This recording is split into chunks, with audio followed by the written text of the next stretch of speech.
በእስልምና ንስሐ መግባት በመሰረቱ ወንጀላችን እንዲማርልን የሚያደርግ እናምናለን። ታዲያ እግዚአብሔር አምላክ እኛን ይቅር ለማለት የሰው መስዋዕትነት ያስፈልገዋል ትያለሽ? ወይስ ያለ ሰው መስዋዕትነትም ይቅር ሊለን ይችል ነበር ትያለሽ? አያስፈልገውም ነበር። ነገር ግን እሱ በዚያ መንገድ ለማድረግ ወሰነ። እሺ እግዚአብሔር የመጨረሻ የበላይ አምላክ እንደሆነ ካመንን እሱ ከሁሉ በላይ ልዑቅ እንደሆነ ትሰሚያለሽ አይደለም? አዎ አምላክ ከሁሉ በላይ ልዑቅ ነው። ምን ማድረግ እንዳለበትም ራሱ ይወስናል። ትክክል ነሽ። ግን አንድ ጥያቄ ልጠይቅሽ። ለመሆኑ የትኛው ነው የፍትሐዊ አምላክ ነጸብራቅ ሊሆን የሚችለው? ኃጢአት የሰራው አካል ራሱ ተጠያቂ ይሆናል የሚል አምላክ ወይስ ለሰዎች ኃጢአት ሲል ንጹሕ ልጁን ልኮ እንዲሰዋ ያደርጋል የሚል አምላክ ነው የበለጠ ፍትሐዊ? እኔ እንዲህ አይነት ጥያቄ ላይ ምርጫ መስጠትም አልፈልግም። ምክንያቱም የኔ ምርጫ ሁል ጊዜ ግን አምላክ ፍትሐዊ እንደሆነ ታምኛለሽ አይደል? እሱ ፍጹም ፍትሐዊ ነው። አዎ እሱ ፍጹም ፍትሐዊ ነው። እሺ ታዲያ ለአንቺ የትኛው ነው የበለጠ ፍትሐዊ የሚመስል? ኃጢአት የሰሩት ሰዎች ራሳቸውን ተጠያቂ የሚያደርግ አምላክ ወይስ ለሰው ልጅ ኃጢአት ሲል ንጹሕ ሰውን ልኮ የሚያስገድል አምላክ? የትኛው ነው ፍትሐዊ? ንግግሬ እንዲህ ብዬ ልጀምር። ኃጢአት ቅጣት ያስፈልገዋል። እሺ ሁልጊዜም ለመክፈል ያለበት ቅጣት አለ። ያ ደግሞ የፍትህ አካል ነው። አምላክ በምህረቱ ያንን ቅጣት እሱ የሚፈልገውን በማንኛውም መንገድ ለመክፈል መምረጥ ይችላል። አምላክ የፈለገውን የመምረጥ አቅም አለው። እኔ ግን እየጠየኩሽ ያለሁት የትኛው አማራጭ ነው ፍትሐዊ የሚመስልሽ? አምላክ ኃጢአትን የሰራውን ሰው በራሱ ተጠያቂ ማድረጉ፣ ለምሳሌ በንስሐ አማካኝነት። ይህንን በቁርአን ውስጥ ብቻ ሳይሆን በብሉይ ኪዳንም ጭምር እናገኘዋለን። በሕዝቅኤል 18:20 እስከ 22 ላይ አምላክ ምን ይላል? ኃጢአት የሰራችው ነፍስ እሷ ትሞታለች። ነገር ግን በደለኛ ሰው ከሰራው ኃጢአት ተመልሶ ሕጉን ቢጠብቅና ትክክለኛውን ነገር ቢያደርግ በሕይወት ይኖራል እንጂ አይሞትም። የሰራውም ኃጢአት አይታሰብበትም ይላል። ታዲያ የትኛው ነው የበለጠ ፍትሐዊ? ይህኛው መንገድ ወይስ ለእነዚያ ሰዎች ኃጢአት ሲባል የሰው መስዋዕትነት ማቅረቡ? የትኛው ነው የበለጠ ፍትሐዊ የሚመስልሽ? እኔ እንደማስበው ይህ በጣም አስደሳች አስገራሚ ሀሳብ ነው። ምክንያቱም የስቅለት ታሪክ በታሪክ ውስጥ በጣም የታወቀና በማስረጃ የተረጋገጠ ክስተት በመሆኑ ነው። ይህ በባይብል ምንጮች ብቻ ሳይሆን ከመጽሐፍ ቅዱስ ውጭ ባሉ የታሪክ ምንጮችም ጭምር የተረጋገጠ ነው። ስለዚህ የእናንተ ቁርአን ክስተቱ የኢየሱስ ስቅለት ለሰዎች እንዲሆኑ እንዲመስላቸው ብቻ የተደረገ እንደሆነ እንደሚጠቅስ አውቃለሁ።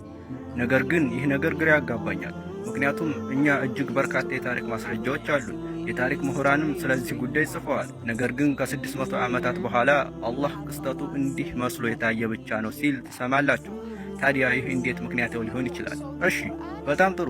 ቁርአን አንድ አካል የስቅለቱን መፈጸም የተቃወመበት ብቸኛ የመጀመሪያ ምሳሌ አይደለም። እኛ የታሪክ ምሁራንም ይህንን ሐሳብ ሲቀበሉት እናያለን። አንቺ የስቅለቱን መፈጸም ለማስረዳት የምትጠቅሻቸው የታሪክ ምሁራን ራሳቸው በጥንት ዘመን ቢሆን የስቅለቱን ታሪክ የሚቃወሙ ቀደምት ቡድኖች እንደነበሩ ይናገራሉ። ለምሳሌ የኢየሱስ ክርስቶስን መሰቀል የሚክዱና በእሱ ምትክ ሌላ ሰው እንደተሰቀለ የሚያምኑ እንደ ባሲሊዲያንስ ያሉ ቡድኖች ነበሩ። እነሱ የምትክ ንድፈ ሐሳብ በሚባለው ነገር ያምናሉ። በተጨማሪም ራስን የመሳት ንድፈ ሐሳብ በሚባለው ነገር የሚያምኑ አንዳንድ ኢአማናውያን አሉ። ይህ ራስን የመሳት ንድፈ ሐሳብ ማለት በአጭሩ ኢየሱስ መስቀል ላይ ተሰቅሏል፣ ነገር ግን አልሞተም፣ ከዚያም ከመስቀል ላይ ሲወርድ እና የመሳሰሉ ታሪኮች ናቸው። ይህ ንድፈ ሐሳብ ሰዎች ክርስቶስን ደግሞ ያዩበትን የወንጌል ታሪኮች ለማስታረቅ የሚጠቀሙበት ነው። ስለዚህ የስቅለቱን ታሪክ በተመለከተ በርካታ የተቃዋሚዎች ክርክሮች እንዳሉ እንረዳለን። ይህ ደግሞ ሌላው የነብይነት መስፈርት ቀጣይነት መኖሩ ነው። መሐመድ ላይ ግን ምንም አይነት ቀጣይነት አይታይም። የምን ቀጣይነት? በማንኛውም መልኩ ቀጣይነት የለውም። እሺ እርሷ ስለ ቀጣይነት አንስታለች። ነገር ግን ሁልጊዜ ስጠይቅ የምን ቀጣይነት ነው የምለው። ቀጣይነት በመልእክት ወይስ በሚያስተምሩት አካል? ለዚህ ነው እኔ ነቢያት ስላሴን አስተምረዋል ወይ ብዬ በግልጽ የጠየቁት። አንቺ ስላሴ በሆነ መልኩ በብሉይ ኪዳን ውስጥ እንደተገለጠ ማሳየት ትፈልጊያለሽ። ስላሴ የተገለጠው በአዲስ ኪዳን ውስጥ ነው። ቆይ ታዲያ በብሉይ ኪዳን ውስጥ ተምሯል? በብሉይ ኪዳን ውስጥ ተምሯል። ነገር ግን እኔ የጠየቁት ያለሁት ከኢየሱስ በፊት የነበሩ ነቢያት ለሰዎች ስለ ስላሴ ያስተምሩ ነበር? ስለ ስላሴ አያስተምሩም ነበር። እሺ ጥሩ። እንግዲያውስ ስለ ስላሴ የማያስተምሩ የማይሰብኩ ከሆነ ትክክል ነሽ። ይህ ማለት ሙሉውን እውነት አልተናገሩም ማለት ነው። ይህ ማለት ነቢያቱ በግልጽ ግማሽ እውነትን ብቻ ነው የያዙት ማለት ነው። ወይ ደግሞ እንደዚያ ያለ ነገር። ዋናው ነጥብ እኔ በዚህ ውይይት መጀመሪያ ላይ ባስቀመጥኩት መስፈርት መሰረት ነው። ነቢያት ያስተማሩትን ትክክለኛ መልእክት ማስተማር አለባቸው። የነቢያት ደግሞ ሥላሴን አላስተማሩም። በኦሪት ዘዳግም 13 ከ1 እስከ 5 ላይ ምን እንደሚል ተመልከቱ። አንድ ነቢይ ተነስቶ ኑ የማታውቁትን ሌላ አምላክ እንከተል ቢል ያ ነቢይ መገደል አለበት ይላል። እናንተ ደግሞ ከኢየሱስ በፊት የነበሩትን ነቢያት ሁሉ ባለ 3 አካል ሥላሴ የሆነን አምላክ አላስተማሩም ብላችሁ ታምናላችሁ። ስለዚህ በእናንተ እምነት መሰረት ከኢየሱስ በፊት ትክክል እግዚአብሔር ከፍጥረት በፊት ይቀና ነበር ብለሽ አታምኒ።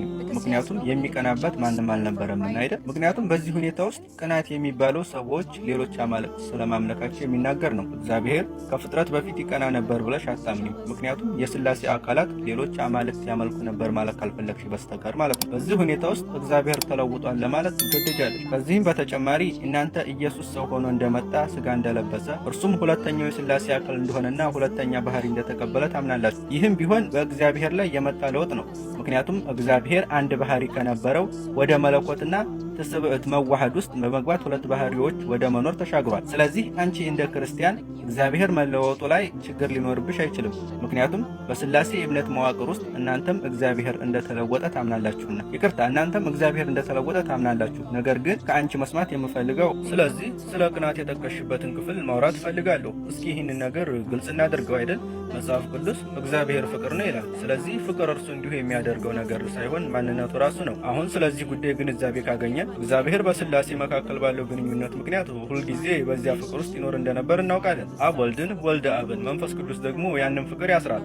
እሺ እንግዲህ እግዚአብሔር ይቀና ነበር፣ በቅናት ላይ ተመስርቶ ይንቀሳቀስ ነበር ብለሽ ስትጠይቂ አይደለም። ቅናት እግዚአብሔር የሚንቀሳቀስበት ጻድቅ የሆነ መንገድ ነው። ምክንያቱም እሱ የፍቅሩ ማራዘሚያ መገለጫ ነው። ስለዚህ እርስ በርሳቸው ይቀናኑ ነበር ማለት አይደለም። ልክ እንደዚሁ ጽንሰ ሐሳብ ምህረት የፍቅሩ ማራዘሚያ ነው። እግዚአብሔር ምህረት ለማድረግ የግድ መጀመሪያ ለፍጥረታቱ ምህረት ማድረግ ነበረበት ማለት አይደለም። እርሱ ቀድሞውኑ ፍቅር ነው። ታዲያ ከፍቅር ምን ይመነጫል? ምህረት። ከፍቅር ምን ይመነጫል? ጻድቅ የሆነ ቅናት። እሱ የሚመነጨው ይሄ ነው። ስለዚህ አንቺ እግዚአብሔር በቅናት ላይ ተመስርቶ እንዴት እንደሚንቀሳቀስ የተሳሳተ ግንዛቤ ያለሽ ይመስለኛል። ምክንያቱም አንቺ የምታምኚው በአንድ አካል ወይም አንድ አምላክ ነው። ስለዚህ የአንቺ አምላክ ያንን ያደርጋል። በሌላ በኩል ግን የእኛ አምላክ ያንን አያደርግም። የእኛ አምላክ ፍቅር በራሱ አካል አድርጎ የያዘ የፍቅር መገለጫ ነው።